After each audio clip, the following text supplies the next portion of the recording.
ဒီကကျွန်တော်တို့ milestone သတ်မှတ်တာလေးကျွန်တော်လုပ်ကြည့်အောင်နော်အဲ့တော့ဒီမှာကျွန်တော်တို့ insert step တစ်ခုထည့်လိုက်မယ်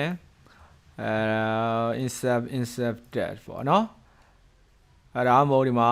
select လုပ်ထားပါနော် select လုပ်ထားဒီမှာ test ထဲကိုသွားမယ်အဲ့ဒီမှာ insert မှာတော့ milestone ဆိုရှိတယ်အဲ့ဒီတစ်ချက်နှိပ်လိုက်ပါနော်အဲ့ဒီမှာ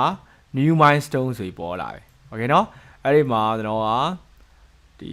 requirement approve ပေါ့နော် requirement approve စာလေးရေးလိုက်မယ်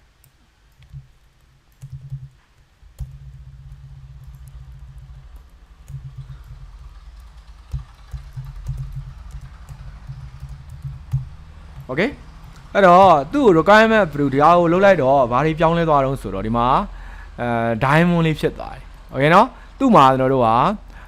ဒီ milestone ဆိုဖြစ်ရတဲ့ခုပဲโอเคနော် milestone ဆိုဖြစ်ရတဲ့ခုပဲအဲ့ဒီမှာဘာလုံးဝဘာညာပြောတာမဟုတ်ဘူးအဲ့တော့ तू မှာဘာဖြစ်လဲ तू က0 day ပဲ तू ကအကြောင်းအရာလေးတခုဟိုဒီဟာလေးကိုကျွန်တော်တို့ကသတ်မှတ်ထားတာပဲရှိတာသူ့အတွက်ကျွန်တော်တို့က working day တွေပါမပါဘူးရက်စွဲတွေပါလည်းစိတ်ကြိုက်လုပ်ရတယ်ဥပမာဒီလုပ်တွေပြီးရင်တော့ data design finish state ပြီးတော့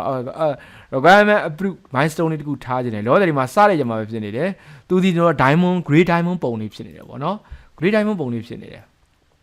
အဲ့တော့သူဒါကိုကျွန်တော်ဒီဘက်က determine designer finish state ပြီးတဲ့အချိန်မှာသွားခြင်းတယ်သူတို့ကို select လုပ်လိုက်မယ်ဟုတ်ပြီနော်အဲ့ပေါ်ဒီမှာဟိုရှိတယ်